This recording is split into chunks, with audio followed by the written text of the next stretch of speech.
That's How can you not? no, well, I mean, okay. First of all, let's get the music portion of the Buzzcast out of the way.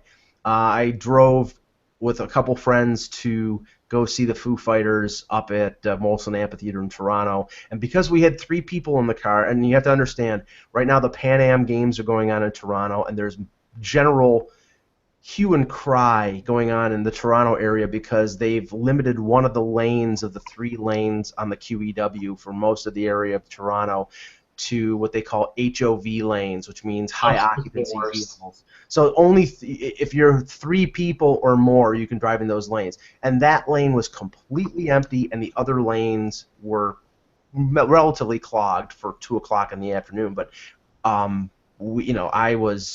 had two people in the car, so we got up there no problem. The parking, we parked further away and just took the transit instead of parking because there was limited parking around the amphitheater. And the show was fantastic. I had never seen Foo Fighters before, big fan of them, but I'd never seen them live. And it was a great show. Was it at Rogers Center? No, it was at Molson Amphitheater, right on the lake. Oh, okay. The outdoor, it's about 20,000 people. It was packed. Nice. And Dave Grohl broke his leg a couple weeks ago in Sweden. He fell off the stage and broke his leg. So they constructed basically a throne for him made out of amplifiers and guitar parts. And somebody is like moving him around like on this throne. It was motorized, so that he could move forward, he could move back around the stage. It was pretty cool. But the Pan Am Games, I'm not pro, I'm not against, but it's causing a furor in Toronto amongst a lot of people. And I'm standing there at that concert around 7 o'clock at night, and the CN Tower is fairly prominent, obviously, in Toronto. You can see it from almost everywhere. And there's an opening act who I'm not particularly interested in, although they were pretty good. And I'm watching, and I turn to the CN Tower, and all of a sudden I see smoke and fire coming out of the CN Tower, and I'm like, holy crap! I know, being from the U.S., being Right. what has happened in the last 14 years. What do you think is going through my mind? Of course. I'm scanning Twitter to see what happened because I figure if it's something dire that we're going to hear about it.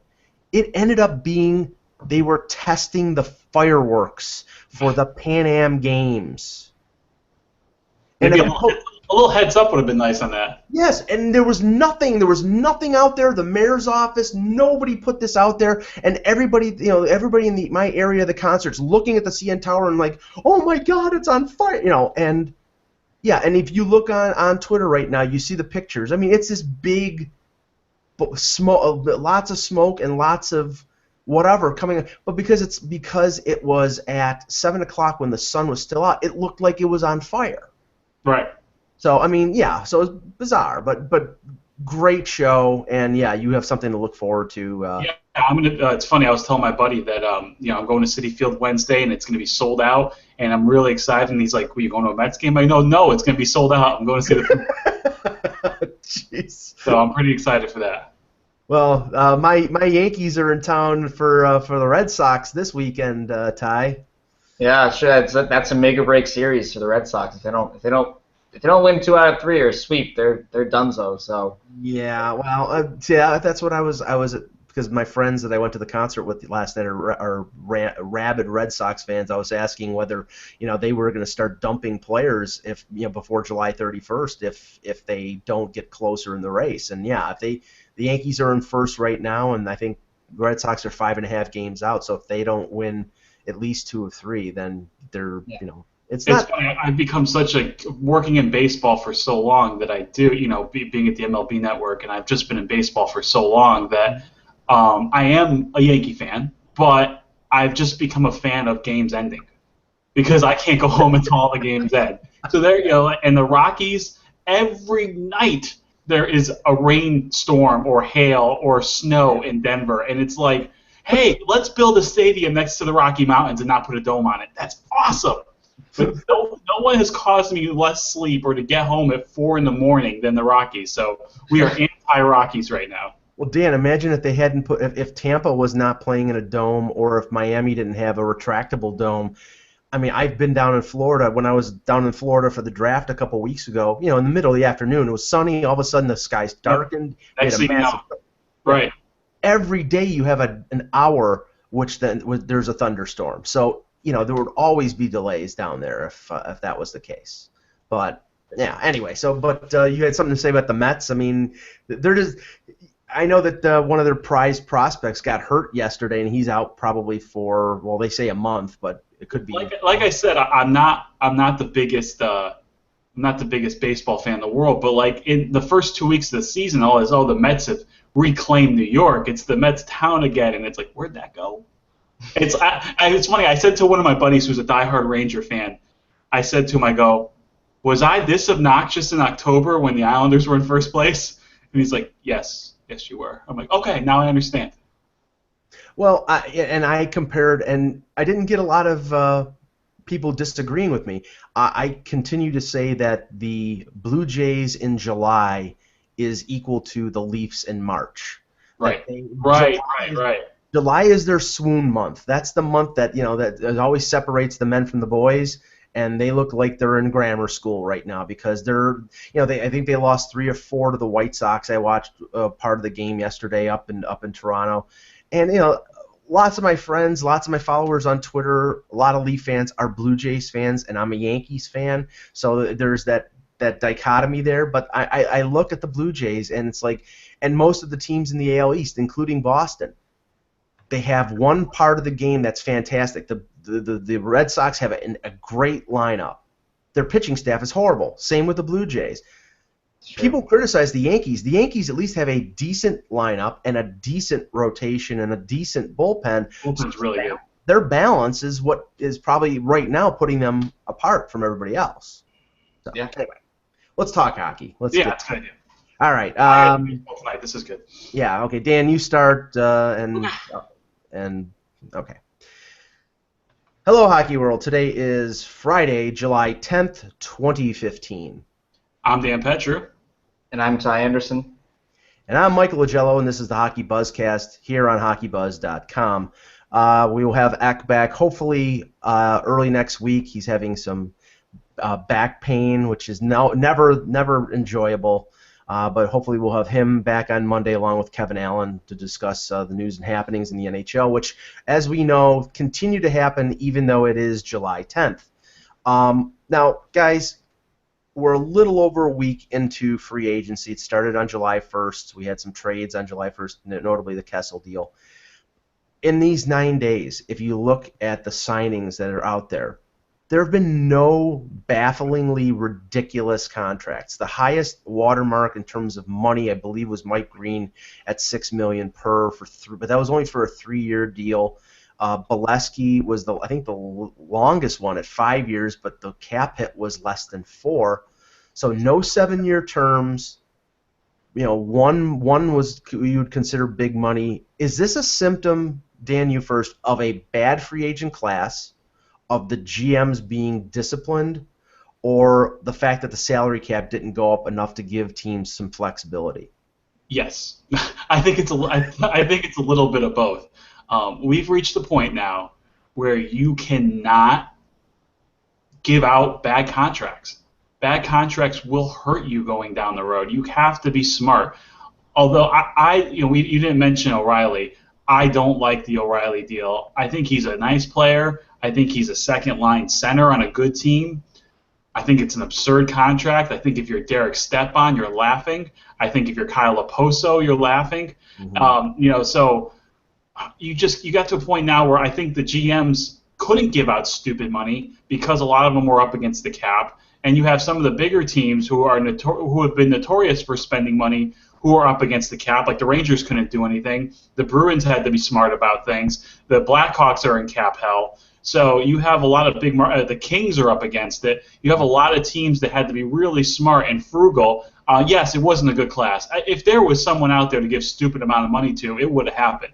If this was flashed forward to next year, if Steve Stamkos hits the open market, it would be a stupid contract. Yeah. If Kopitar hits the open market, it's a stupid contract.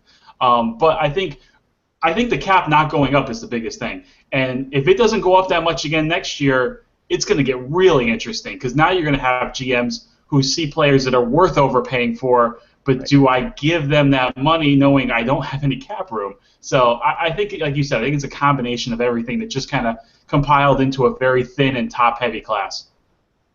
Ty, I mean, I gave credit to some of the GMs for keeping their powder dry. But I mean, to me, and I've been saying this since January with the players that were coming off the list of free agents, it just wasn't a class that was sort of conducive to spending big money. Of those three factors, bad class, GMs being more disciplined, or the salary cap, what do you think is the greatest contributing factor to what's happened over the last 9 days? I think GMs are being more disciplined because they have to be. This is a cap world now. I mean, you look at a team like the Islanders last year. They were able to get Johnny Boychuk and Nick Leddy for, these are quarter players. They got them for a nickel. The return was not good, and it really shows what happens when you work yourself into a corner here and you have to deal from anything besides a position of strength. And that's what a lot of these guys had to do last year. So I don't think that these GMs want to be in a situation where they're trading away valuable assets for nothing just because they've signed these third, fourth line talents, these second at best middle pairing defensemen.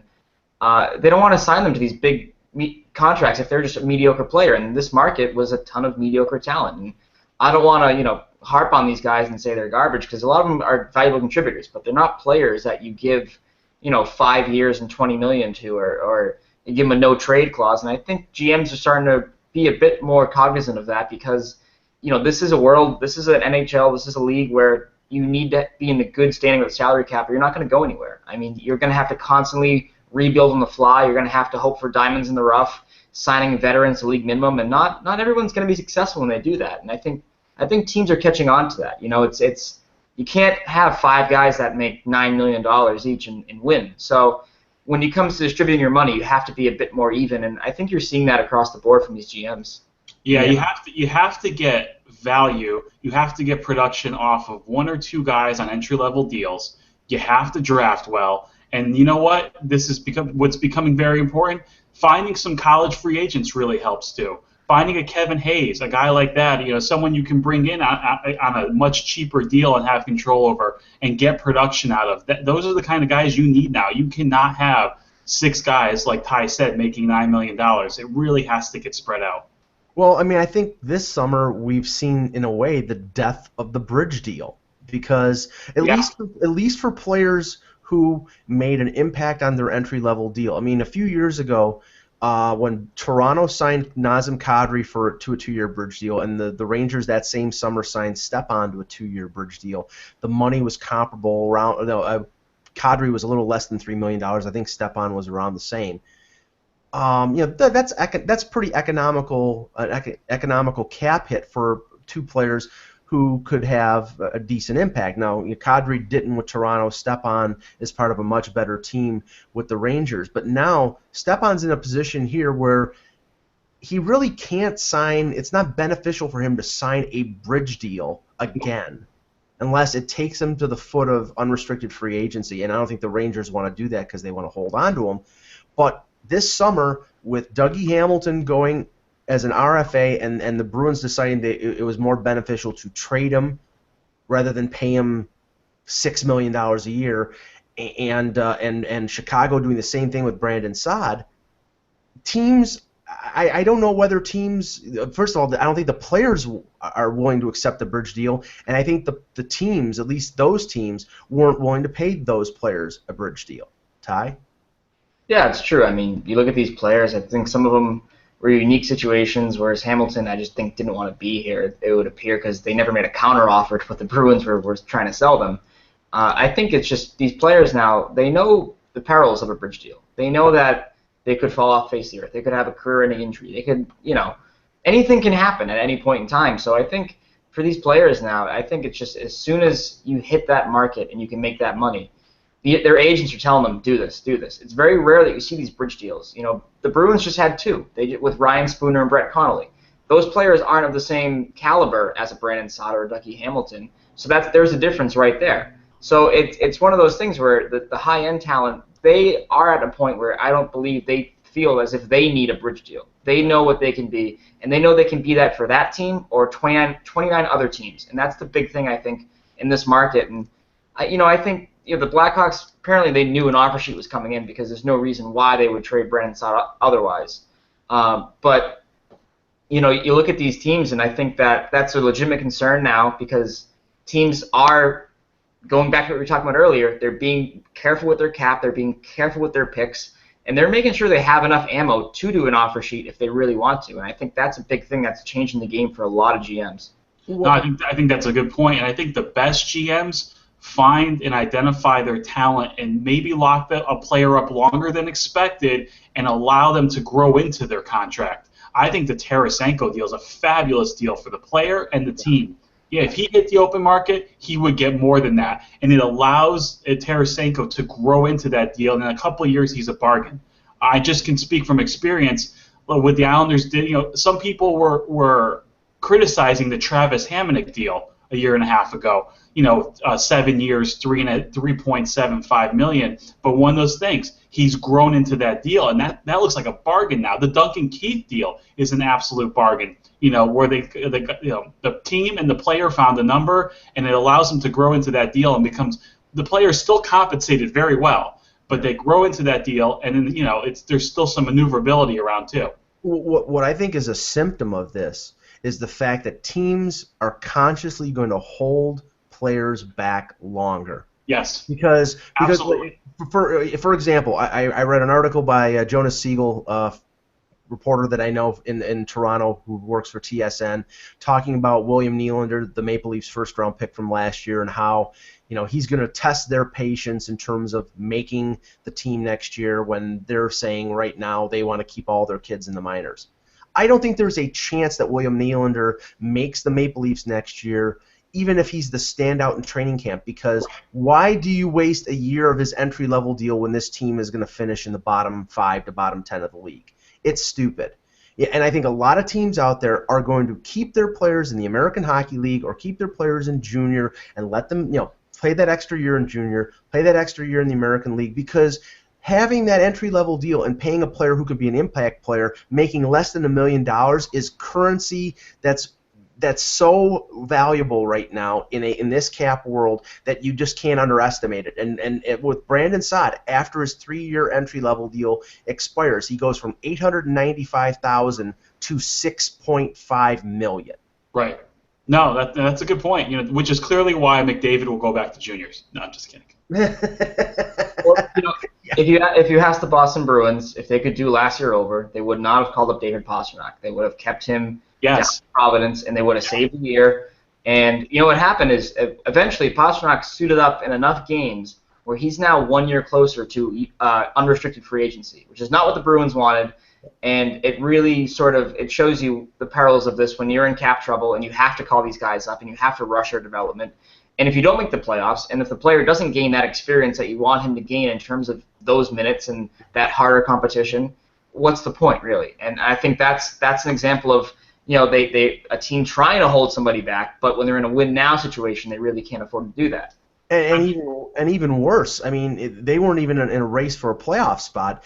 The Edmonton Oilers keep up Leon Draisaitl. Boy, did they screw. And not only burn the first year of the entry-level deal, they burn 1 year towards unrestricted free agency because I think he played over 40 games. So I don't know if that's going to increase the possibility of them using him as a trade piece, because he's going to hit the expiration of his entry-level deal at age 21, and you have to determine whether you want to pay him big money at that point or not.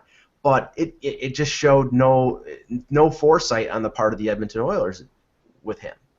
No, you have to. I think one thing that is attractive, especially when in the first round you're taking obviously the best player available, the guy you have on the board. But once you get round 2, 3, 4, it's like, oh hey, this kid's going to college. All right, we can leave him there for a couple of years. We have control over him. Go to college. Let's see what happens. I think that option's pretty nice. Yeah. Okay. Well, let's move on to. Just wanted to talk about the signings here. They are slowing to a trickle. We've had one or two over the last couple days. Matt Calvert was an RFA and he signed an extension with the Blue Jackets. That's a bridge Ty, deal. Ty, the Bruins signed Matt Irwin, formerly of the San Jose Sharks, to a 1-year deal. I don't know whether he fits into that top four positioning that we were talking about, because right now, before this signing, you were saying that Adam McQuaid was one of their top four defensemen. I don't know if Irwin fits in on a top four role to move McQuaid down to a 5-6. But do you think that is like the signing that they're not going to go after a guy like Cody Franzen now that Matt Irwin is the guy that they bring in, at least as a stopgap measure? It's tough to say because you look at Matt Irwin and you like what you see: 8 goals, 19 points, 53 games, pretty good production there. And much of that was while playing with Scott Hanna, who was way past his prime at this point, and he was definitely carrying that pairing for sure. So you look at this is a low-risk, high-reward situation for the Bruins. They have a lot of these, though, between Colin Miller, Zach Trotman, Matt Irwin, and also Joe Morrow as well, who we've been waiting for years now, it seems. They have some guys here that can chip in on the cheap, but none of them are solidified. None of them are solid top 4 guys.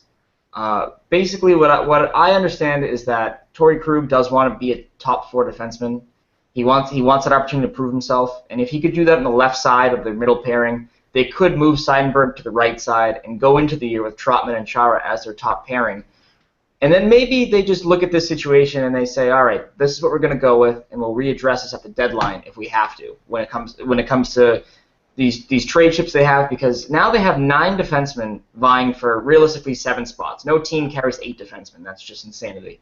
So I think that they could look at these guys and figure out, all right, well, we're going to go with 7. The 2 that will go to the minors, they could either be brought up if one of these guys falters, or they could be used as a trade chip at the deadline if they think there's a better defenseman out there. Because I just think that at this point, you cannot sign another defenseman unless there's a trade to be made. You can't bring in 10 defensemen into camp, 6 of whom are veterans and are definitely worthy of NHL roster spots, and say that it's a legitimate competition because those guys are going to win those spots. So I look at that. I look at a guy like Cody Franzen, Christian Ehrhoff, Johnny Oduya. I just don't know if there's a fit for them in Boston anymore unless they make a trade, unless they move a Seidenberg, or unless they move a McQuaid, which you're not going to do because they just re-signed him. So maybe a Joe Morrow, but again, you're not trading Joe Morrow to bring in Johnny Oduya because that doesn't make any sense competition-wise. So he'd win that competition every time, and then you have another problem on your hands in terms of the bodies you have. So there is a logjam right now in Boston, and it's not with guys that are necessarily proven. So that's sort of the idea that I get from this, is that this is what they're going to go with, and then they'll assess where they're at middle of the season. Now, Ty, if you go back, just flash forward or flash back a year ago, this Bruins defense was like that's what it was bread and butter. That's what it was known for. There is so many question marks now in that blue line. Are you surprised that of course of 12 months, like, oh no, Boychuk's gone, Hamilton's gone. It's like you don't really have anyone. Well, you might have someone emerge, but right now there's just so many question marks surrounding the team, specifically in the defense, on the blue line, and it was such for so many years that's what you guys were known for. Yeah, it's definitely strange. I mean, they went into camp last year thinking they had a problem similar to this one. They thought they had too many NHL-ready guys, and a lot of those guys faltered. Matt Bartkowski didn't make the strides they thought he would. Adam McQuaid got hurt, like he seemingly always does. David Warsofsky, there wasn't enough room for him here in Boston to make an impact with Torrey Krug, both 2 smaller-sized defensemen. So this was similar last year, but I think if you ask fans, today, would you rather have Chara and Seidenberg or Boychuk and Hamilton? The sort of response you're going to get is a lot more mixed than it would have been, say, 2 years ago. Right. People are starting to come around to the fact that age is a real thing, and that these guys are getting older, and that they lost a piece in Johnny Boychuk that I think it can be a great number 2, maybe a number 1, if he has to be for a little while, defenseman. And then I think with Hamilton, they looked at that as the D-man of tomorrow. number one. And so this is tough. I think they're kind of confident pipeline moving. It's funny because the Blackhawks right now are in the position that the Bruins were maybe a year ago. We're getting back on, so one of you. I'll log off. Yeah. Okay. First, I don't know why it does that. It just seems to come and go. But anyway, the Blackhawks right now have Seabrook 1 year away from being a UFA, similar to what Boychuk was last year with the Bruins. They have Oduya as a UFA. They're trying to get him fit back in and signed. It seems like there's a mutual understanding there that once they clear their cap space that they'll bring him back in. But if they can't do that and then they don't have the room for Seabrook, I mean their defense is going to be a shell of its former self. I mean, you're going to have Trevor Van Riemsdyk playing a top 4 role, and that's what destroys the battle plan in terms of the Blackhawks doing what they're being able to do. Yeah, I mean, you got to look at Gagne. 2 years ago, he waited around for the Flyers to find him, and they never did. He was out of a job. He had to sit up for the season. So it is. It's a tough call for a lot of these, especially when you're an older player.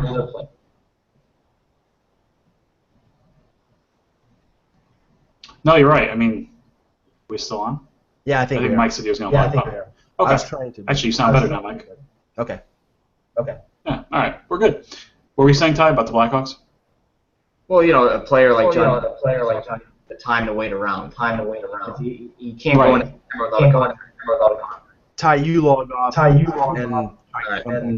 Yeah, to what Ty was saying though about Oduya, I think obviously he wants to stay in Chicago, but you can only wait for so long. Yeah, I mean, otherwise he's going to be screwed.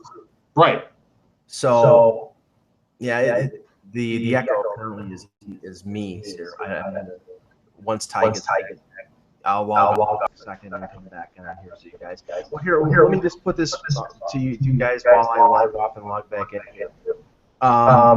You have enough players right now who are unsigned, players who are established, rate them below how good they are. Brad Bowen, Christian Eric Thomas and Franz Glenn Gross, Lee Stempniak. There's veterans,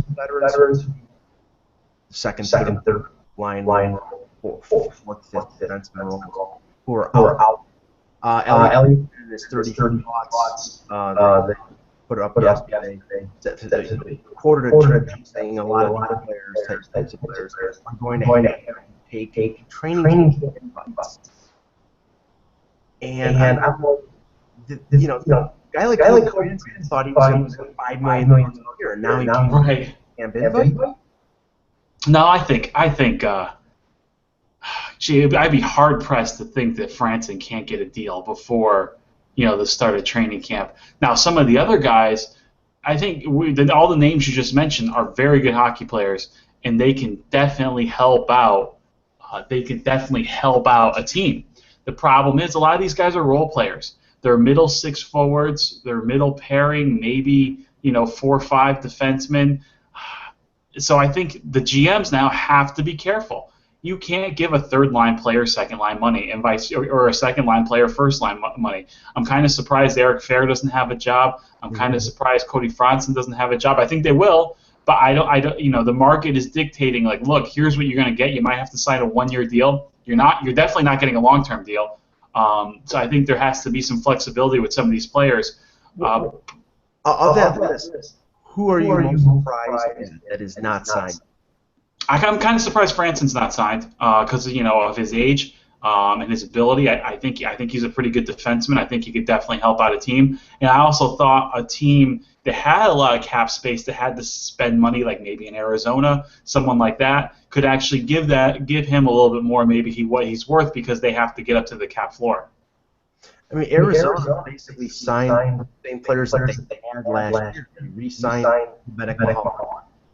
They re-signed Antoine. So back their 2015 or 2014 team this year. That's all they did. So they didn't have to go out and sign any free agents. Ty, of that list of players, who do you think is the most surprising one that hasn't been signed yet? I go with Franzen as well because I think he's he's a quality player. He's not gonna be a top pairing defenseman, but he's not a bad 3 or 4 for any team out there.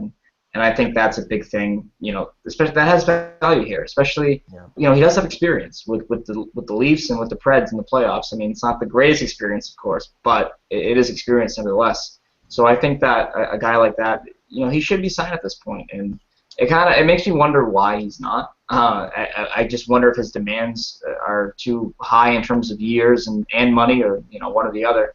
But it is weird when I look at this market and I see that Cody Franzen does not have a home yet. I'm wondering whether, and now there is no echo, so that's great. Must be me. Yeah. I'm wondering whether in the end what Franzen's going to have to do, and it's weird because Franzen in Toronto for the 3 or 4 years that he was there, it was all 1-year deals. They kept signing him to a 1-year deal. It was either went to arbitration or they signed just before training camp. It was always 1 year. They kept sort of spoon-feeding him the contract. And this time he's looking to hit it big and hit the long-term deal and the long-term money, or the big money, and he's not getting it. Otherwise he'd be signed by now. I'm wondering whether he's going to have to do what Christian Ehrhoff did last year and sign a 1-year deal someplace for okay money but not great money, and just put up big numbers and hope that there's more money out there next year. Thing is, he's 27 now. He's getting close to the point that teams are not going to want to sign that 4, 5, 6-year deal because he'll be in his mid-30s at the end of it. Yeah, you would think he'd be able to get a 2-year deal, though, right? I mean, a 2 or 3-year deal. He may not want the 2-year deal, though.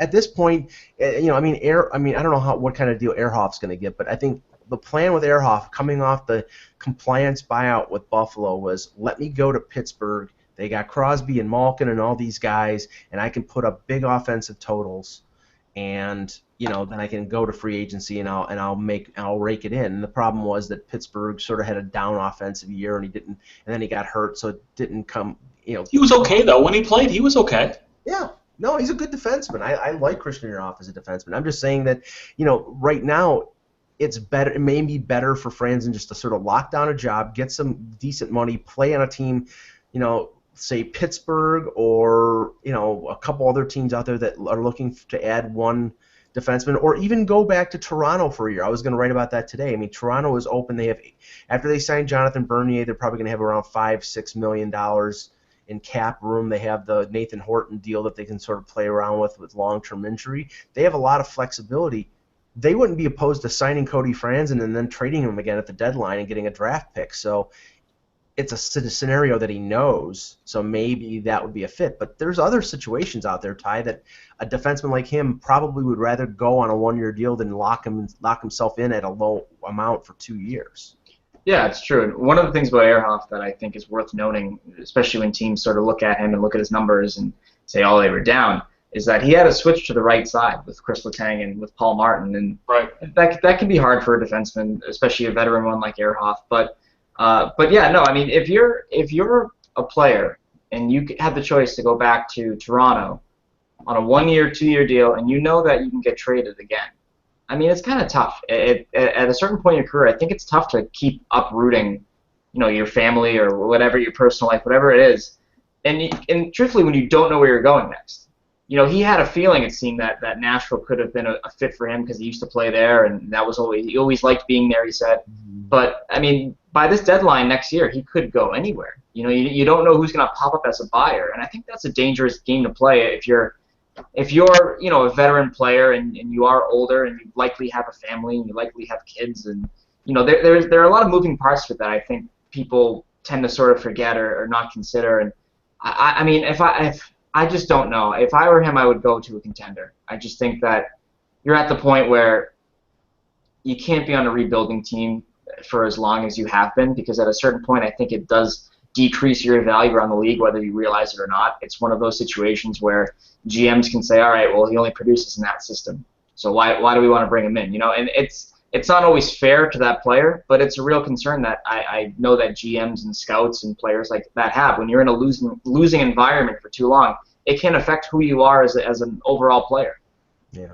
Now, even looking back at this time last year, I looked at the 2015 free agent class, and there were a few guys that like, oh, if this guy gets to market, people will be rubbing their hands with glee. But you sort of knew that as the season went on, they would get signed.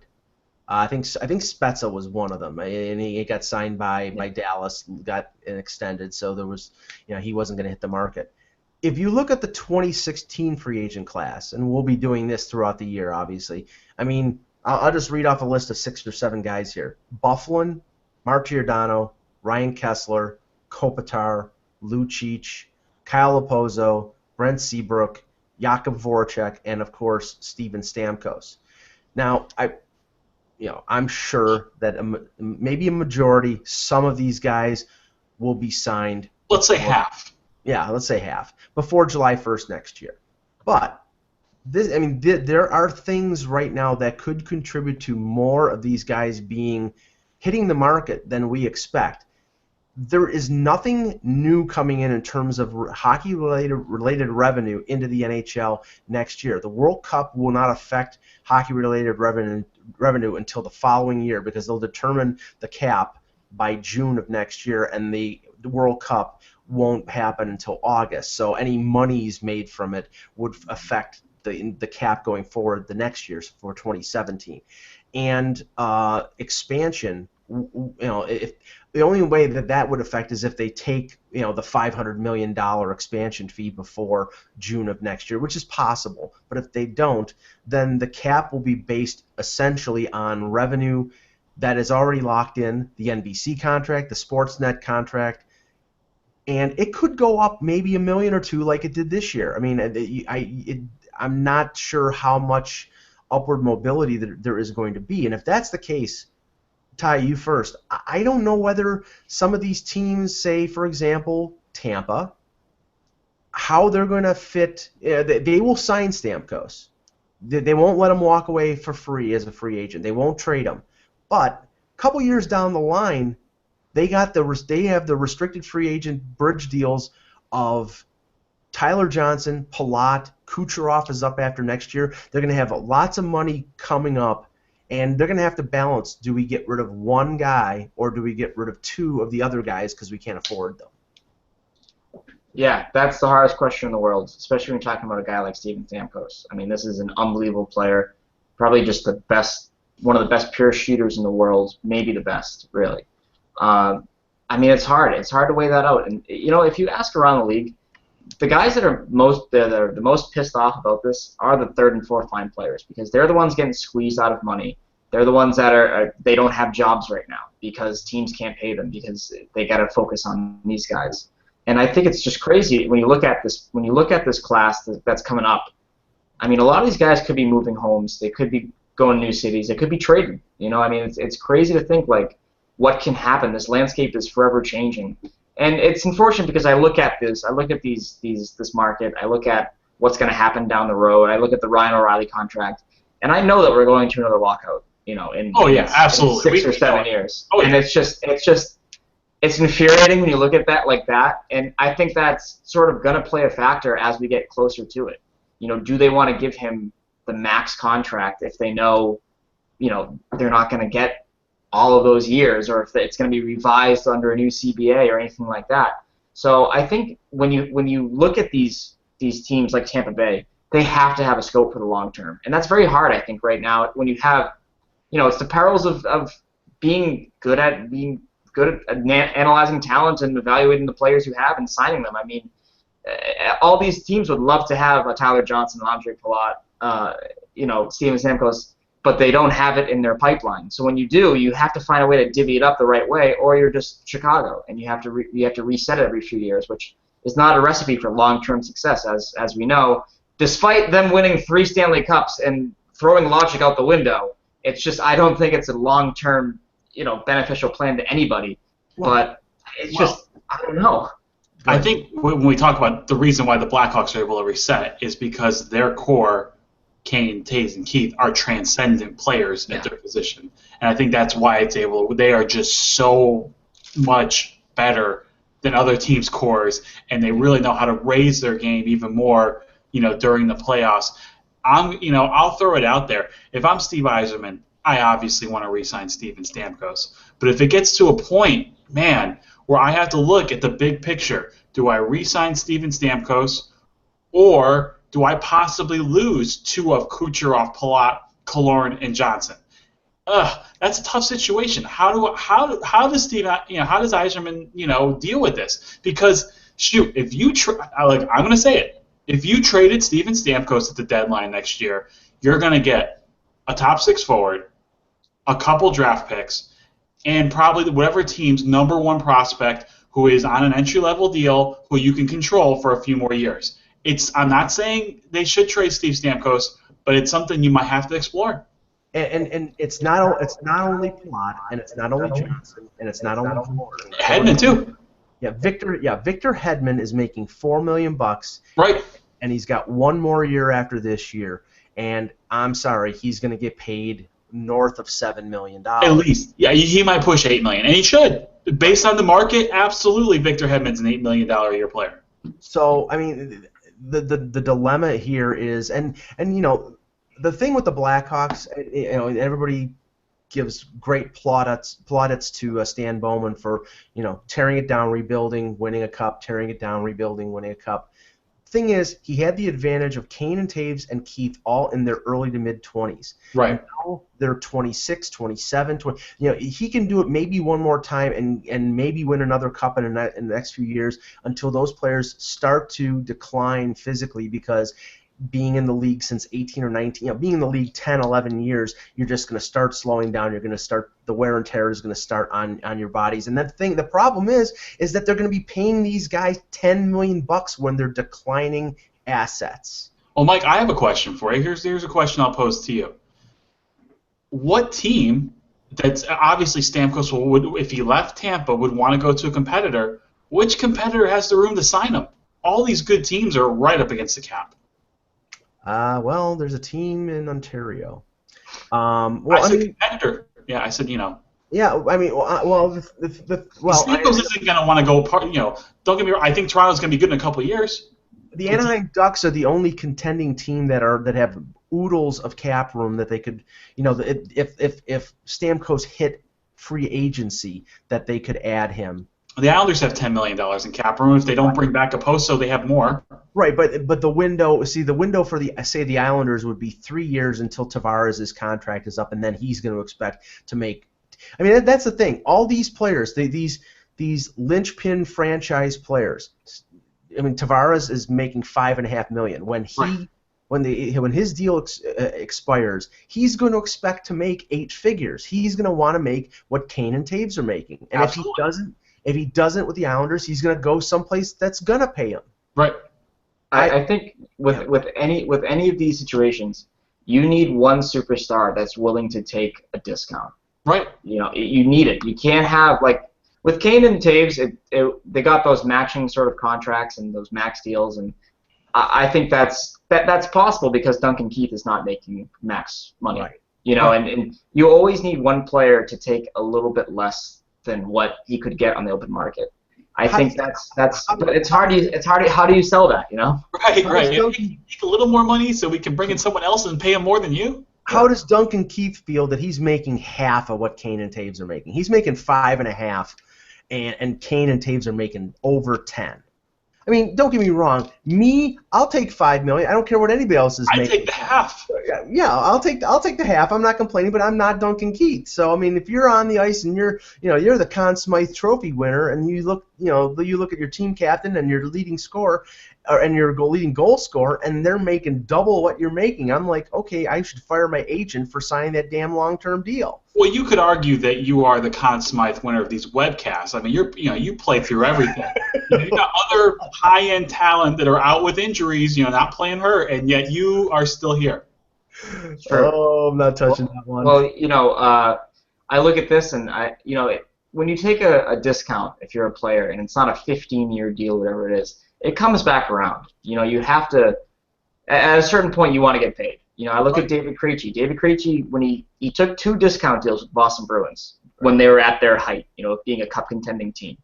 And then last year he was going to be a UFA, and they re-signed him in September for $7.25 million per year, which is, that's not an awful contract, but it's not necessarily a discount for a player that, posts, I believe, 73 points is his career high for a single season. He's a #1 center, don't get me wrong. But I think that the Bruins did have to come around and pay him, finally after basically cheating him. I don't want to say cheating him, but telling him, hey, take a discount, we'll build around you for a few years. Right. And obviously that wasn't the case this past year, and I think, he gets paid as a result of that. And so if you get these guys on these, these 4 or 5 year sort of bridge deals or these discount deals, hometown, whatever you want to call them, it comes back around for most clubs. And the only reason it hasn't come back around the Blackhawks is because Duncan Keith is signed, I think, until the sun explodes. So we have that going for us. Well, the funny thing is that Seabrook is clearly, he's a good defenseman. He's a very good defenseman. But he's not better than Duncan Keith. And no. Brent Seabrook, if Chicago is able to re-sign him, they are going to have to pay him more than Duncan Keith. I don't think that Brent Seabrook is going to say, I'm good making 5.5. Just give me 6 years, I'm good. No, he's going to want to make $6-7 million a year. And if it's not in Chicago, now if he wants to stay in Chicago and that's the stipulation that he takes less, and then he gets a no-move clause and he's locked in there, and then that's all fine and good, and he wants to stay with that team till the bitter end, okay. But I would think that he's after, he is going to be after making the most amount of money, and if he is, he's probably going to have to go someplace other than Chicago to do it. That's where the GM will, that's where Bowman will have to say, look, if you want to stay here and you want to win cups, I need you to take about $1 million less than you're probably worth. And I think, truthfully speaking, I think he's the most expendable piece on that Blackhawks core. I agree. He's a good player, but I think you can get a good return for him if you traded him. Yeah. So I mean that's what I would do. Like personally, because I look at that situation. How many teams have had a 1 and 2 like that for their entire careers? It's just unheard of, really. It's much like Shea Weber and Ryan Suter. I'm not saying Seabrook is Ryan Suter, but at a certain point, one of them goes. Because they know they can make money and they can go be number 1 in another city. Or the few years that Niedermeyer and Pronger were together in Anaheim, where but the thing was they were they had over a decade, at least a decade of experience, and they played off each other perfectly. And sometimes they didn't play together, but a lot of times they did. And it was the quality of that pairing was so devastating that it brought Anaheim along with Boschman, it brought them a Stanley Cup in 2007. But touching on this because we've got a few minutes left.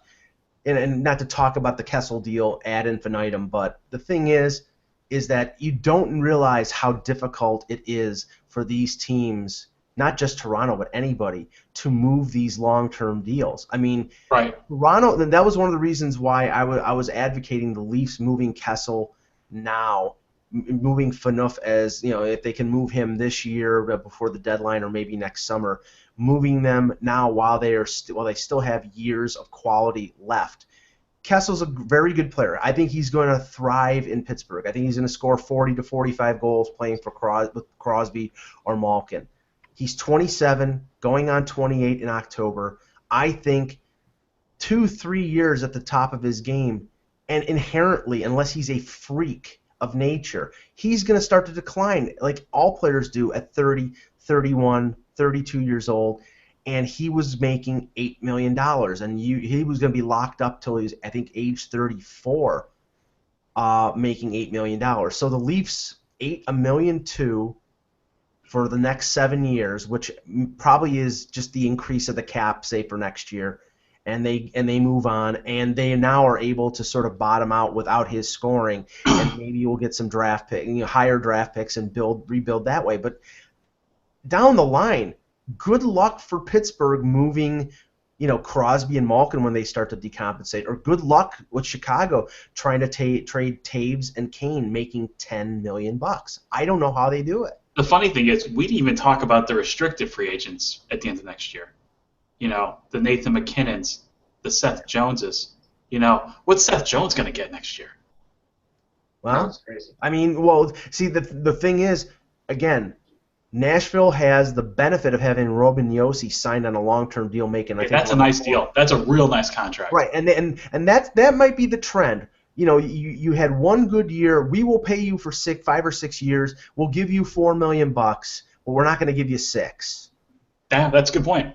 And that's what they did. That's what they did. He didn't have the basis to really demand more. So it was we give you something now. You're giving us something on the back. And you're offered 6 years, $30 million. You know. But Ty, Seth Jones, I mean, the way he's played since he was drafted, he's going to want $6 million a year. Yeah, I mean, it's weird because I look at like the Preds, and it seems like they always have a way of getting their defensemen in a discount, with the exception of Shea Weber. Obviously, you know, they got Weber in a discount for a couple of contracts, though. Yeah, but it seems like they have a good read on what they can offer their guys and keep them happy. So that's one of the few ones that I'm actually like I'm not necessarily terrified of. I guess if I'm a Preds fan, but it is a concern. You have to get that locked down in the long term, because you know you can't let a guy like that twist in the wind and run the risk of an offer sheet coming your way. Yeah, I mean, and they have plenty of room under the cap. With their restrictions are budgetary more than anything. So. Yeah.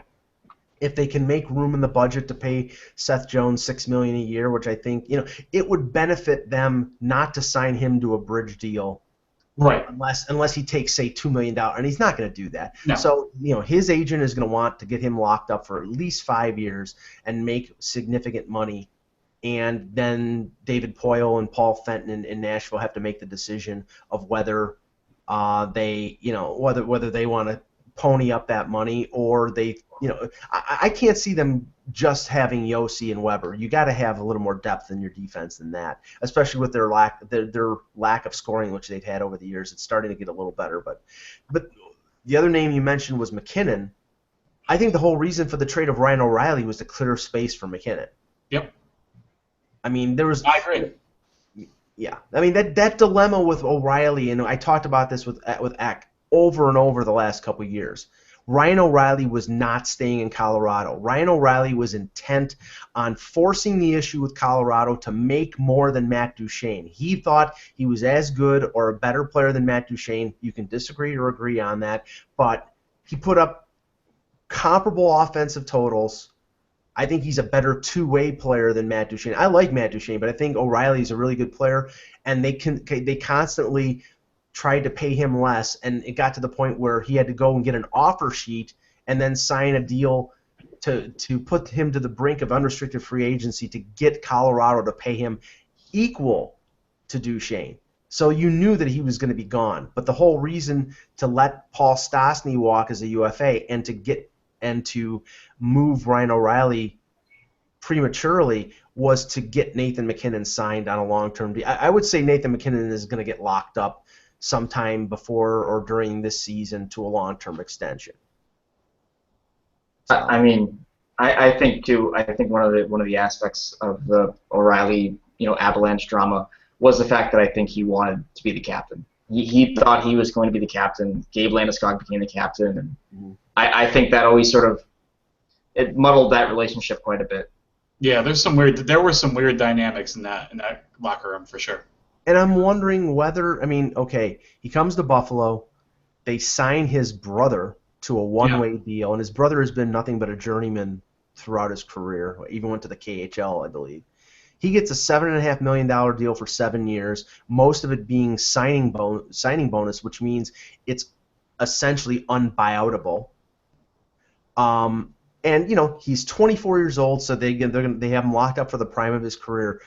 And I think he's a leader, but the question is, do you make him your captain if you're the Sabres, or do you wait a few years, watch Jack Eichel mature, and see whether you want him to be your captain? Does that push Sam Reinhart to the wing eventually?